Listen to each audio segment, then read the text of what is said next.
Please note that the date range of the experience is given approximately, because I am uncertain of the times or dates, as I was not physically aware for those 3 days. Those were the days I was unconscious from the accident. I am told that I was dead on the operating room table for 3 minutes during the brain surgery. I was having to correct life-threatening damage to my head. During this time, I wasn't aware of what had become of my physical body until I awoke to the real world again. I saw the light. I followed it. People say, don't follow the light. But you really don't have a choice. It's either follow the light or be stuck there until you wake up, if you do. So I followed. I emerged somewhere outside the gates of heaven. I walked up to the nearest seraph and didn't even get past stating my full name, when the seraph simply smiled and said, "Follow me, he wishes to speak with you." So I did.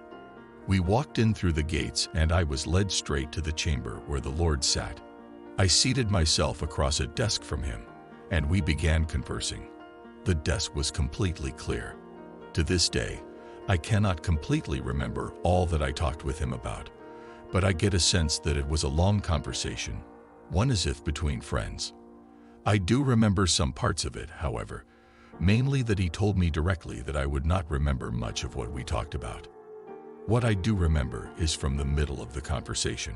Keep in mind that at this point, I did not know my father had passed on in the accident that we had just been in. We had been on our way to go out to eat, as we always did, and he had been driving. I remember that the Lord said to me, "Worry not, you will not be kept here. I do not wish to have you home yet, for you have much to live for." This was in response to my question, am I really dead to my life down there? The Lord then smiled, and my dad walked in, grinning as he went to stand by the Lord's side. It was his usual mischievous, surprise-bearing smile. It also had a large amount of pride in it. My dad simply said, "I'm home."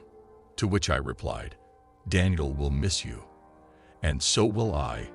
Daniel, who was 17 at the time of the accident, is my younger brother. My dad simply said, "Take care of him while you still can." I said that of course I would. The Lord then spoke and said, "Your father spoke to me earlier and did not wish you to die." I granted his wish. I conversed more with the Lord and my father.